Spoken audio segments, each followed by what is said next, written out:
For many people, the hardest part of a hip replacement surgery isn't the surgery itself, it's the what ifs and when can I? What if I live alone?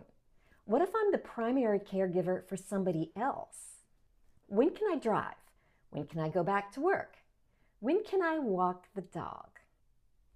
What if you live alone, have a job with a demanding boss, are responsible for your elderly parents, and you have a dog? Sometimes the hardest part of surgery is navigating life after surgery. That's what we're talking about today. Hi, I'm Pamela. 2 years ago, I had a total hip replacement when I was 56. At the time, I did what you're probably doing too. I went to YouTube and I was looking for information. I didn't find very much information from actually a patient's point of view, which is why I've decided to create this channel. If you're looking for information that could be helpful for you with your journey with a total hip replacement, please subscribe to this channel because that way you'll be sure that you get all of the videos that I have planned for the future. Today, I'm going to talk about 5 what ifs and when can I's. I know not all of these will apply to everybody, so in the notes below the video, I'm putting timestamps so you can fast forward to whatever topic might be most interesting to you. What if you live alone? If you have your hip replacement surgery at a freestanding surgical center like I did, they will insist that you have a friend or family member there during the surgery, and that person will be responsible for driving you home, and the expectation is that person will stay with you throughout the night. That person cannot be an Uber driver. You'll be drugged and dopey when you come home the same day after surgery. And so whoever that person is going to be the one that's going to take care of you in those first critical hours after your surgery when you're at home. If you're in a situation where there genuinely is not anybody who you can rely on to stay with you that first night after surgery, talk to your doctor's office in advance. Perhaps they can make arrangements for you to spend an extra night maybe at a hospital, or maybe they can make arrangements for you to go from a hospital or the surgical center to a rehab center for a couple of days, just until you get your bearings. If your surgery is planned at an actual hospital and the plan is for you to have an overnight stay, you're still going to need a responsible person to drive you from the hospital back to your home. And the general expectation is going to be that that person will stay with you for at least a night or two, again, just to be sure that you've got your bearings.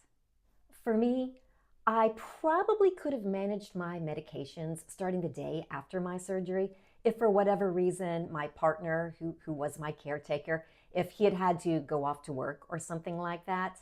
However, just getting from the bed to the sofa, navigating the walker was really challenging. And if I had had to be there by myself all day long and navigating, getting ice for my hip, getting food for lunch, trying to make my way to the bathroom, that would have been really, really hard. If your caretaker needs to go to work or to school during those first critical days after your hip replacement, do some planning in advance. Be sure that you've got food prepared that will be easy for you to access. And have a real frank conversation with that person so they clearly understand that you are 100% reliant on them.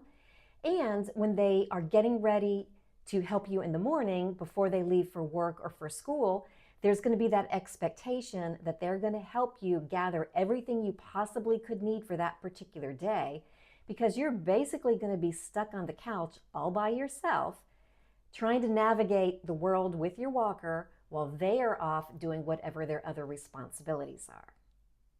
What if you are the primary caretaker for somebody else? It could be a child, or perhaps it's an elderly parent who maybe has dementia and they rely on you heavily during the day. What can you do if you're the one who is kind of incapacitated in those early days after your hip replacement? If that person is truly unable to care for themselves and they live at home with you, you will probably need to have some type of home health aide not necessarily for you, but potentially for them. You're not going to be able to lift anybody. You're not going to be able to dress anybody. You're not going to be able to bathe anybody. You'll barely be able to do that for yourself. But you definitely need somebody who will be there in your home with you to take care of that other person when you can't do it. How long will you need that help? Sadly, there isn't a hard and fast answer to that. It's all going to depend on your own individual recovery. Talk to your doctor before your surgery and let them know this is your particular situation. They have seen hundreds, if not thousands, of people going through their office, having their hip replacements, and so they may actually have some really good suggestions for you because they may have had other patients in similar situations. What you also may discover is, depending on your situation and how much care the other person who's living with you needs, maybe you don't need like an official home health aide, but perhaps if there's a neighbor who could pop in and perhaps prepare dinner, maybe help bathe the child or the parents, do some of those kind of more babysitter type tasks, that could potentially be really helpful for you in those early days after your surgery as well. When can you drive again after your surgery? Whether you're the primary person taking care of somebody else, or you live alone, or even if you do have the good fortune of having somebody who's taking care of you, driving is definitely a sign of our independence. Do not drive while you are taking narcotics. First of all, it's probably illegal where you live, and second, it's just an accident waiting to happen. If you live by yourself and you find that you need to have a prescription refilled or you need to get some groceries, don't think, well, it's just a mile away, I'll just get in the car and I'll be fine. Ask a neighbor to help you out with that, or use a grocery delivery service. I know that some of them feel really expensive.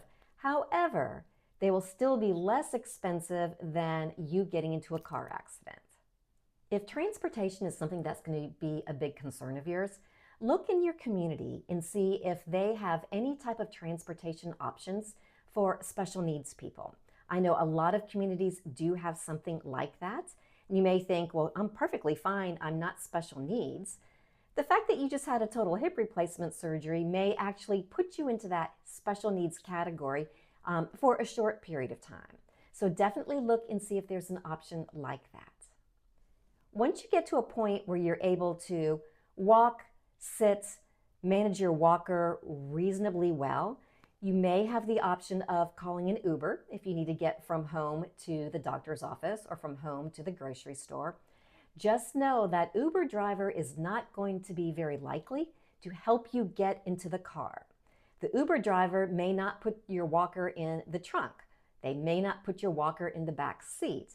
So before you call Uber or Lyft or any other type of taxi or ride-sharing service, be sure that you're comfortable kind of navigating yourself, your hip, your walker, or your cane, and are able to get in and out of that car unassisted.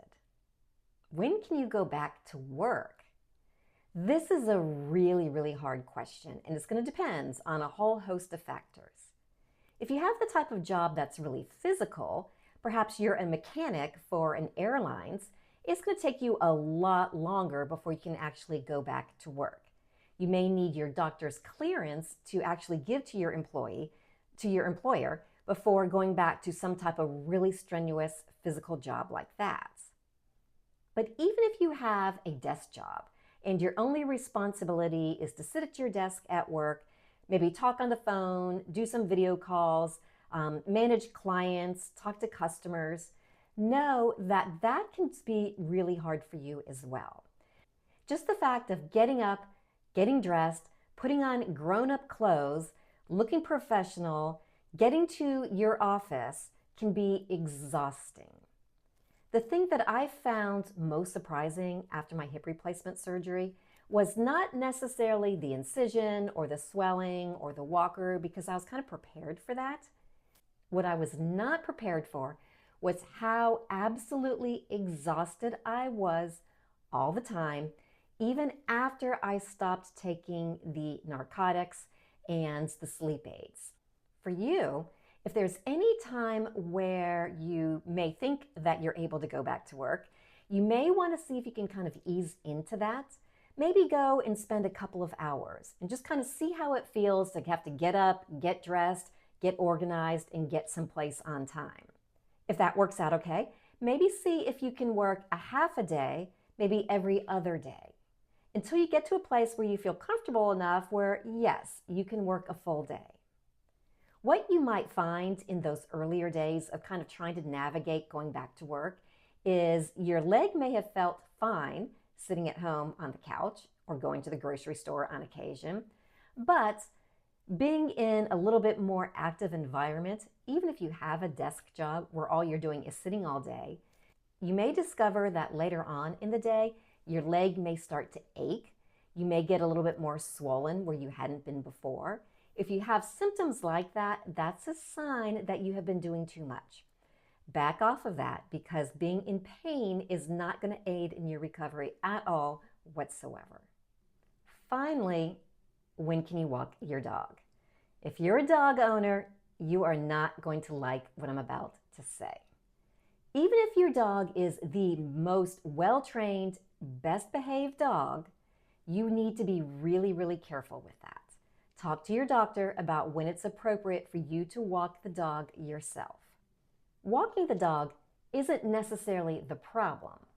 The real problem is that squirrel that just darted across the street. It's the cat that's hissing on the corner. You're just one tangled up leash, one lunge, one bolt, one fall away from catastrophe. I know, your dog is really well behaved. Your dog would never do that. And you live in an apartment, so of course you have to walk your dog. Folks, don't do it. Enlist the aid of a friend or a neighbor, the teenager down the street who maybe needs a couple of extra bucks. Maybe there's a dog walking service that some of your neighbors use. Talk to them. Maybe you can join forces with them and the dog walker can walk 2 dogs. Maybe you can save some money that way. Be sure that you are absolutely keeping yourself safe. I hope you found that there is a common theme with these what ifs and when can I's. And that theme is planning in advance. Just know, even if you do a really good job planning in advance, things happen. Our bodies are not like cars where we go and we get the brakes fixed and they're done. Our bodies have their own path to take. Some people's path is very quick. Other people's path is a little bit more bumpy. If your friend or neighbor told you that they were back to work 2 weeks after surgery, good for them. For you, you need to do what's right for your body. If you found this video interesting, please click the like button and drop a comment below and let me know if you have any questions. Right now, at the time that I'm posting this video, my channel is still small enough where I am answering everybody's question individually. So I would love to hear from you. And let me know if you have other questions about what might happen in the days and weeks after your hip replacement surgery. Until next time, I'm wishing you a radiant, vibrant life.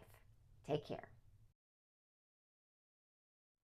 For many people, the hardest part of a hip replacement surgery, let me see your tail, are the primary caretaker for an elderly parent with dementia. And finally, hey, Pepper. Good boy.